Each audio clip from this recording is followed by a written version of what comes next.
Normal dose কত রেডিওথেরাপির?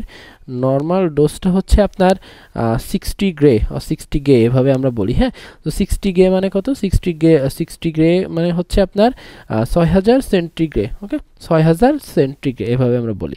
So একটা single ফ্র্যাকশনে আমরা কতটুকু দিতে পারি? একটা সিঙ্গেল ফ্র্যাকশন যখন আমরা দেই, একটা সিঙ্গেল ফ্র্যাকশনে আমরা 200 সেন্টিগ্রে দিতে পারি। ঠিক আছে, 200 সেন্টিগ্রে আমরা দিতে পারি একটা সিঙ্গেল ফ্র্যাকশনে। তাহলে যদি আমরা এইভাবে বলি, তাহলে 6000 তো আপনার এটা ডোজ, তাই না? তাহলে 6000 সেন্টিগ্রেড দেওয়ার জন্য আমাদের কতবার দেওয়া লাগবে?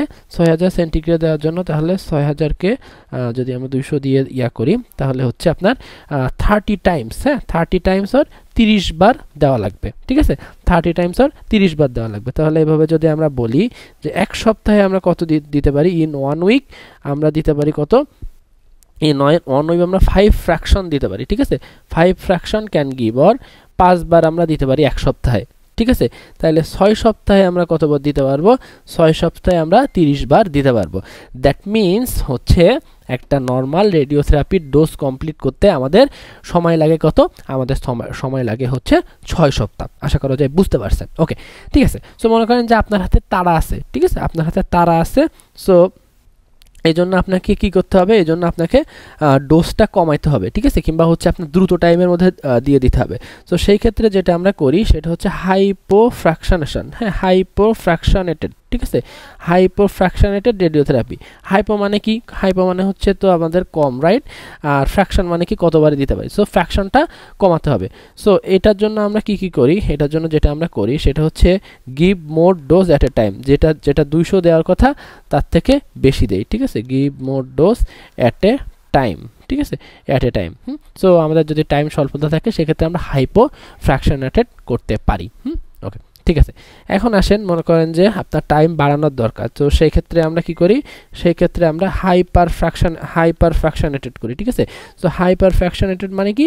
আপনার এখানে তো ডোজ কমাইতেছিলাম, এখানে ডোজ বাড়াই। ঠিক আছে, সো এইভাবে হাইপার ফ্র্যাকশনেটেড মানে আমরা বলতে পারি যে give less dose at a time.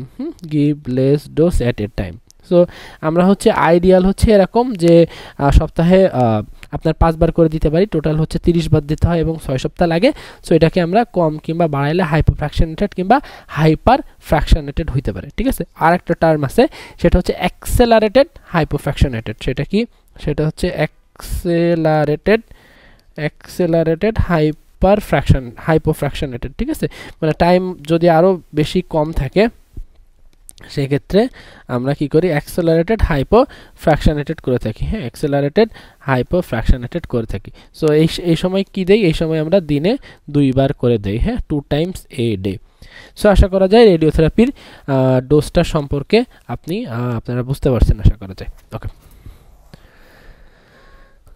আর রেডিওথেরাপিটা আমরা স্টার্ট করি কখন? রেডিওথেরাপিটা আমরা স্টার্ট করি হচ্ছে আপনার 4 to 6 week after surgery. So এভাবে আমরা বলতে পারি যে radiotherapy starts 4 to 6 week after surgery. Okay, আপনার কত? এটা হচ্ছে সার্জারির 4 থেকে 6 সপ্তাহ পর ইউজুয়ালি আমরা শুরু করি। ওকে, ইউজুয়ালি শুরু করি। সো রেডিওথেরাপির জন্য আমাদের কিছু মেশিন আছে, চলেন দু একটা নাম আমরা জানি।